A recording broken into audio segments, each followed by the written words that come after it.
Tension से कैसे बाहर हों, और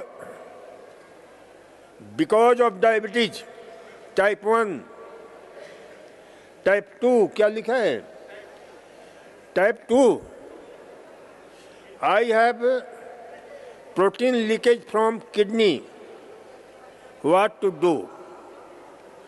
देखो, डायबिटीज चाहे टाइप 2 हो, चाहे टाइप 1 हो, चाहे टाइप 3C हो, चाहे टाइप 3 हो, चाहे टाइप 4 हो, और चाहे टाइप 1.5 हो, ये 6 प्रकार के डायबिटीज अलग प्रकार के होते हैं, अलग अलग प्रकार के। और इसके अतिरिक्त जो है आपके ऑलस्ट्रोम, मोदी, और जिसे बोलते हैं उसका पूरा फॉर्म होता है, मोदी का अर्थ होता है, मोदी हमारे प्राइम मिनिस्टर नहीं, मोदी का अर्थ होता है maturity, onset diabetes of young. Alstrom ये भी एक डायबिटीज का रूप है। इसके अतिरिक्त आपके जो है टाइप 1 डायबिटीज, जैसे कि हमारे कुछ बच्चे टाइप 1 डायबिटीज से ग्रस्त होकर यहाँ पर उपचार ले रहे हैं। टाइप 1.5 डायबिटीज जिसको बोलते हैं, जिसमें होता है आपके टाइप 1 और टाइप 2 का मिला जुला संयोग होता है। इसका दूसरा नाम है लाडा। लाडा का मतलब होता है latent autoimmune diabetes of adulthood, यानी वयस्कों में डायबिटीज ऐसा हो जाता है जो टाइप 2 के लक्षण भी दिखाता है और टाइप 1 के लक्षण भी दिखाता है। कभी तो जो है दवाइयों से कंट्रोल होता है, कभी बिल्कुल कंट्रोल नहीं होता है। तो उसको वैज्ञानिकों ने नाम दिया है टाइप 1.5 डायबिटीज, टाइप 1.5 डायबिटीज। और टाइप 3C डायबिटीज और टाइप 3 डायबिटीज, जिसमें इंसुलिन की कमी हो जाती है, हमारे ब्रेन की क्षमता कमजोर हो जाती है, जैसा कि कुछ रोगियों की शिकायत आती है। यहाँ पर उनकी मेधा शक्ति, घृति शक्ति, धारणा शक्ति, इन सब की कमजोरी हो जाती है। और टाइप 3C डायबिटीज में फेफड़े और पैंक्रियास में इस प्रकार के म्यूकस का ज्यादा निर्माण होता है, जिससे पैंक्रियास की बीटा सेल्स काम करने में अक्षम हो जाता है। तो उसे बोलते हैं टाइप 3C डायबिटीज। और टाइप 4 डायबिटीज उसको बोलते हैं जो आपके यानी इंसुलिन निकलता है लेकिन उस क्षमता कमजोर हो जाती है, उसको बोलते हैं टाइप 4 डायबिटीज। उसको जो है वैज्ञानिकों ने नामकरण किया है, जिसको हम बोल सकते हैं इंसुलिन रेजिस्टेंट डायबिटीज। तो इन सारे प्रत्येक डायबिटीज में प्रायः सारे डायबिटीज, यदि उसको हमने संभाला नहीं, उसको ठीक नहीं किया, तो आपके 501 बीमारियां उससे जुड़ी हुई हैं। और उसमें ये आपके प्रोटीन लीकेज भी उसमें जुड़ा हुआ है, जिसको हम बोलते हैं diabetic nephropathy, diabetic nephro syndrome, nephrotic syndrome. Diabetic retinopathy, diabetic neuropathy, diabetic बहुत सारी है ऐसे। तो ये ध्यान रखा करो कि डायबिटिक नेफ्रोपैथी यदि है तो उसमें ध्यान रखना कि भाई उसको दाल वाली चीजें नहीं खानी है, प्रोटीन वाली चीजें ज्यादा नहीं खानी है। तो हमें क्या खाना है? तो हमने बताया था एक दिन 7-8 अनाज हमने बताए थे कि ऐसे रोगियों को ये 8 अनाज दे सकते हैं। इसमें ही प्रोटीन होता है, जितना शरीर को जरूरत है उतना हमें मिल जाता है।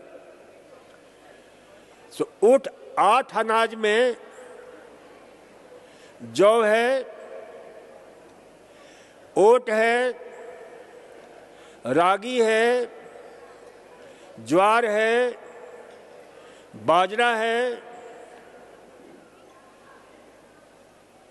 कुट्टू है, गेहूं है, मक्का है। 8 अनाज हो गया ना। तो इस 8 अनाज के दलिया खाओ, रोटी खाओ, जो भी। ये उन लोगों के लिए है, सुन लो, जो किडनी फेल्योर से भी ग्रस्त हैं। ये उन लोगों के लिए है जो डायबिटीज किडनी रोग से ग्रस्त हैं। ये उन लोगों के लिए उपयोगी है जो नेफ्रोटिक सिंड्रोम से ग्रस्त हैं। तो इसे जो है ध्यान रखना। साग सब्जियां पर्याप्त मात्रा में लो, गोभी लो, बहुत अच्छा है। गाजर का सलाद खा सकते हो। गाजर का रस मत पीना। चुकंदर को सलाद खा सकते हो थोड़ा बहुत, उसका रस नहीं पीना, क्योंकि रस में शुगर का कंसंट्रेशन बढ़ जाता है। ककड़ी, खीरा ले सकते हैं। गुलाबी मूली ले सकते हैं। मूली गुलाबी रंग की मूली मिलता है, मूला मिलता है। तो ये चीजें जो है आप ले सकते हैं। फल में बहुत अच्छा रहता है। फल का सबसे पहला नंबर किडनी वाले रोगियों के लिए ध्यान रखो, पाइनएप्पल, लेकिन उसका रस नहीं पीना।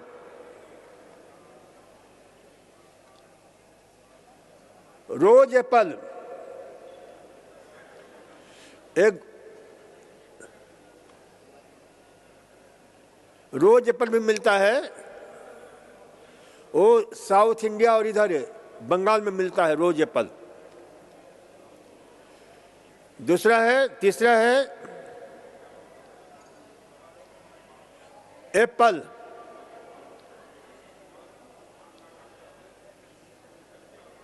ये चीजें हम ले सकते हैं।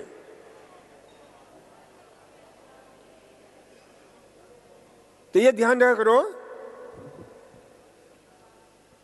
तो ये चीजें लो। और दूसरा, किडनी की जिंजर फर्मेंटेशन करो। सबसे बढ़िया इलाज किडनी के लिए है। जिनके भी किडनी प्रॉब्लम है, जिंजर फर्मेंटेशन। और जिनको सुनो डायबिटीज के कारण किडनी प्रॉब्लम है, उसमें simultaneous ginger fermentation and simultaneous alternative hot cold compress, ये 3 रोग जो हैं, 3 जो है चिकित्सा हमने डेवलप किए हैं प्राकृतिक चिकित्सा के, जो काफी उपयोगी होता है। तो इसे जो है ध्यान रखें। तो गरम ठंडा सेक, अल्टरनेटिव, साइमल्टेनियस एंड अल्टरनेटिव, उसमें कैसे करेंगे? 3 मिनट इस पेट पर। ये देखो पैंक्रियास बाएं साइड में रहता है, तो ऐसी पट्टी रखेंगे जो पैंक्रियास की तरफ हो, जो डायबिटिक नेफ्रोपैथी से ग्रस्त है। और ठीक उसके उल्टा यहां भी ठंडा रखेंगे पीछे किडनी के पास में, ठीक है। फिर यहां गर्म रखेंगे और यहां ठंडा रखेंगे, ठीक,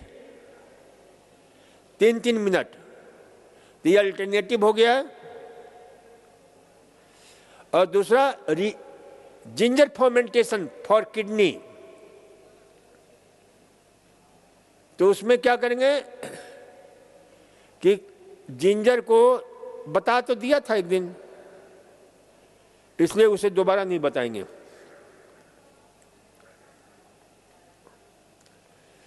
भूलने की बीमारी और टेंशन से कैसे बाहर हों?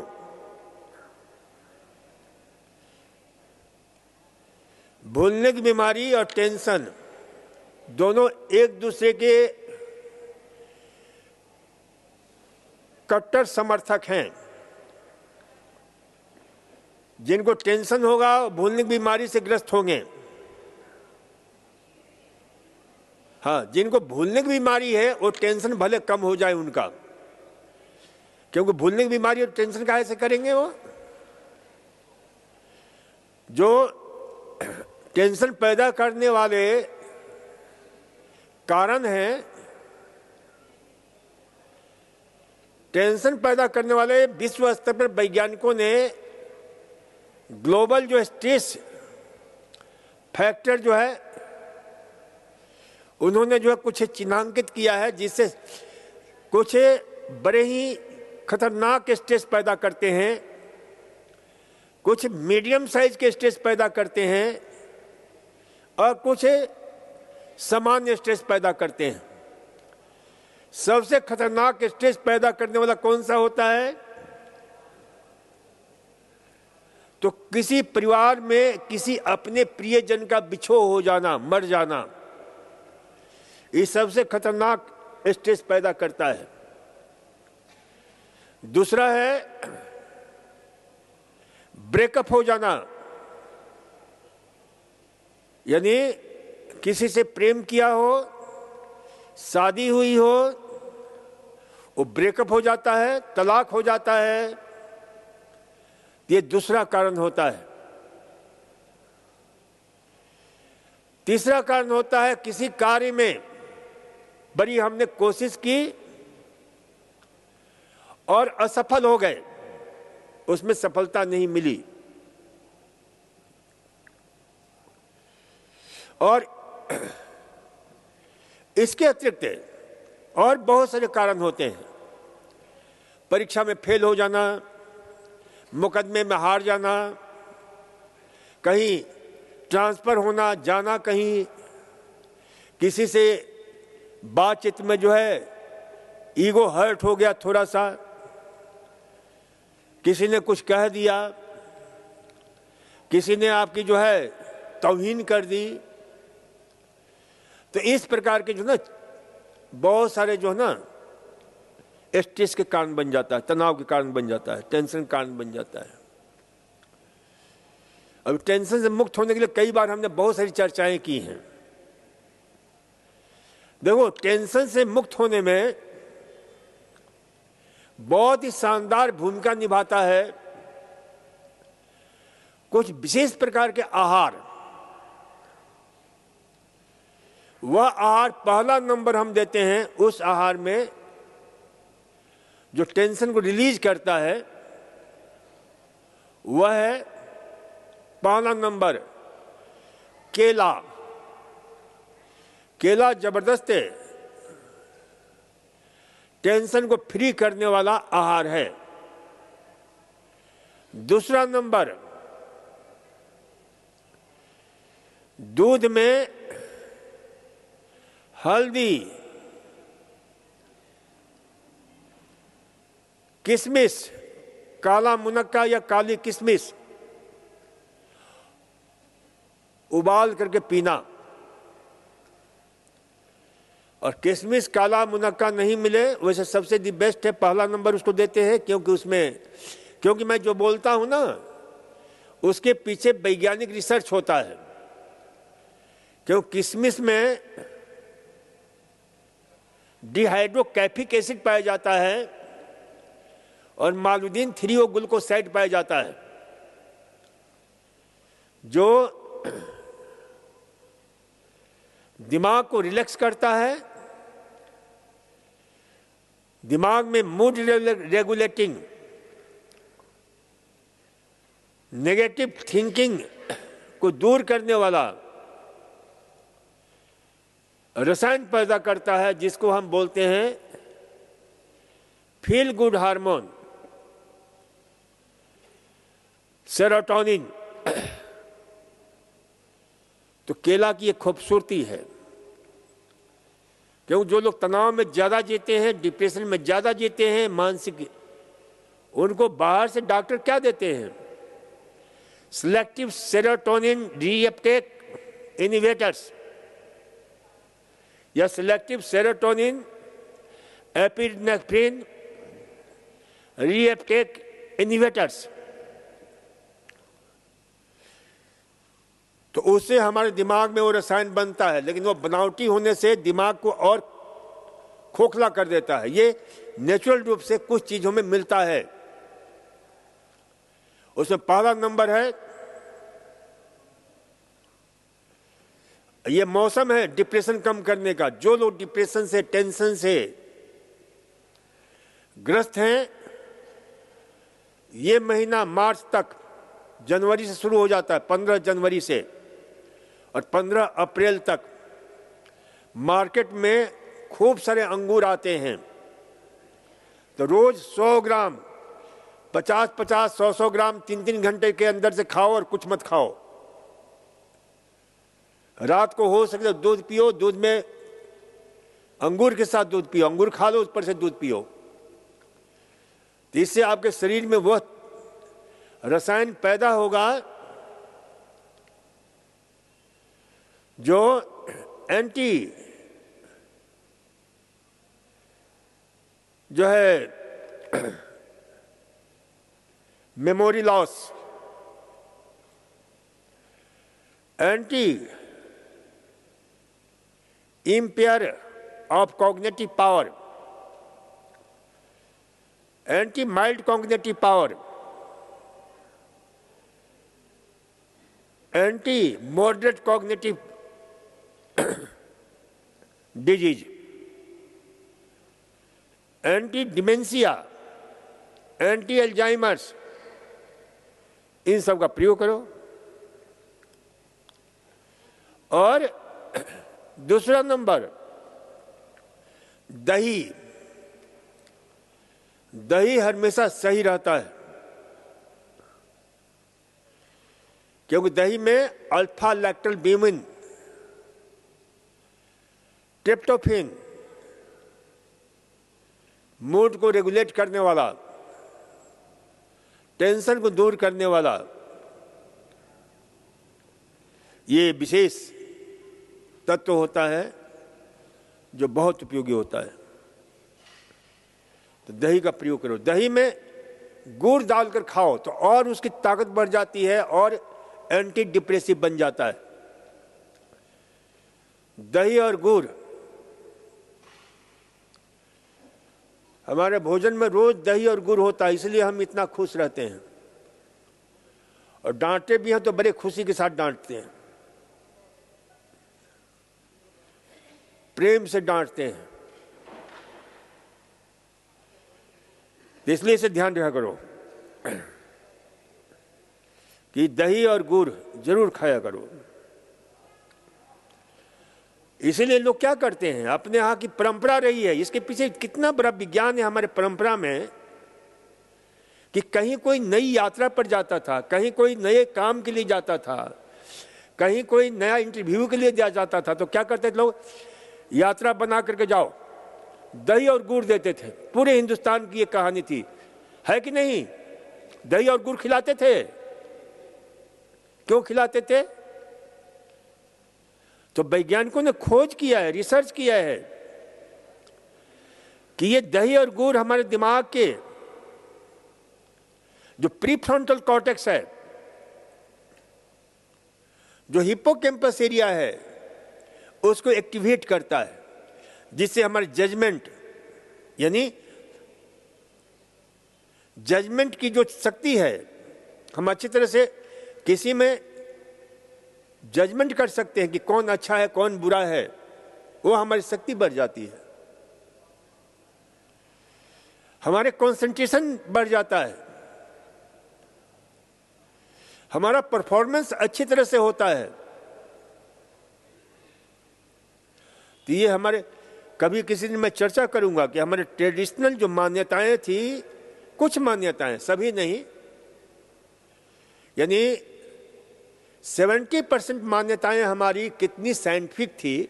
मैं इस पर काफ़ी रिसर्च करता हूं, खोज करता हूं कि उन पुरखों के प्रति बड़ी कृतज्ञता का भाव उमगता है कि उन्होंने ऐसे धर्म की चाशनी में विज्ञान को पिरो करके, डुबो करके और हमें दिया है कि आप कल्पना नहीं कर सकते। जितने हमारे अनुष्ठान हैं, कितना अद्भुत, रोमांचित हो जाता है रोआ रोआ उन पुरखों के प्रति, एक श्रद्धा उमगती है कि कितने अद्भुत थे वे हमारे। तो ये ध्यान रखो, और भूलने की बीमारी को दूर करने के लिए ध्यान रखो। देखो, भूलने की बीमारी इसलिए है कि आदमी, सही लिखा है कि टेंशन करता है ना, उसके दिमाग में हमेशा विचारों की ट्रैफिक चलती रहती है हमेशा। तो क्या होता है, देखो मेरा एक्शन क्या होता है। अब ये कागज है, दिमाग में कुछ ना कुछ कचरा चल रहा है अब ये बहुत इंपॉर्टेंट कागज है, अब मैंने यहां रख दिया, फिर बाद में, क्योंकि दिमाग में तो चल रहा है कचरा, ये वो विचार, ये विचार, वो विचार, और बाद में हमें वो कागज ढूंढना है, तो क्या करेंगे, हम इधर ढूंढेंगे, उधर ढूंढेंगे, उधर ढूंढेंगे, क्योंकि आपने रखते समय आपका विचार उस समय क्या था, दूसरे में लगा हुआ था, और दूसरे में लगा हुआ था तो आपको याद ही नहीं कि कहां रखा आपने। यदि ये हो जाए कि हम इसने रखा, लिव इन प्रेजेंट, वर्तमान में जीते हुए, वर्तमान में होते हुए हमने इधर रख दिया, तो हमको याद आ जाएगा कि हमने यहां इधर रखा था। फिर हम तो इसलिए वर्तमान में होने का प्रयोग करिए। हमारा जितना भी ये जो है ना, भजन है, कीर्तन है, ध्यान है, मेडिटेशन है, इसका अर्थ ही होता है लिव इन प्रेजेंट। लेकिन हम माला भी जपते हैं तो क्या होता है, मन कहीं और जा रहा है। कहते हैं ना, माला जपते युग गया, गया न मन का फेर, मन का छारी के, मन का फेर है। क्यों माला जप रहे हैं, गिन रहे हैं 108 बार, और चित्त कहीं और लगा हुआ है, मन कहीं और लगा हुआ है, तो उसका कोई मतलब ही नहीं है। तो हमारे पुरखों ने बड़ा कहा कि भाई ये मन का उनका छोड़ करके अपने मन का माला फेरना, मन के मन का फेर, क्योंकि वो तुम्हें जो इधर उधर भटका रहा है तो उसको 108 बार कह के तू कहीं बाहर मत जा। और इसके लिए हमने कई रास्ते ढूंढ लिए हैं। तो मन का ही फेरता है। सबसे बड़ा रास्ता क्या है, सांस को देखो, करो अनुलोम विलोम प्राणायाम, राम आराम जोड़ो, ओम 1, ओम 2, ओम 3, आप करोगे तो मन कहीं भटकेगा नहीं। मैं एक्सरसाइज करता हूं 108 बार, उसके साथ मन जुड़ा रहता है। आसन करता हूं 51 बार, सांस को अंदर गया बाहर आया। किसी को 30 बार हमने कर रखा है, तो उसी में कहीं बाहर भटकेगा नहीं। तो इस प्रकार से जो ना आप अपने मन को जो है स्मरण शक्ति बढ़ाओ। एक्सरसाइज बहुत जरूरी है भूलने की बीमारी को दूर करने के लिए। रोज एक्सरसाइज करो और देखो भूलने की बीमारी कैसे दूर होती है। क्योंकि क्या होता है एक्सरसाइज करने से कि हमारा प्रत्येक सेल्स 600 खरब कोशिकाएं एक विशेष प्रकार का रसायन सीक्रेट करता है जो सीधे ब्लड के साथ मिलकर के दिमाग में पहुंचता है। उसका नाम है उस रसायन का कैथेप्सिन बी। और इसके अतिरिक्त कुछ ऐसे जीन जो सुप्त पड़े हुए हैं वो एक्सप्रेस होना शुरू हो जाते हैं।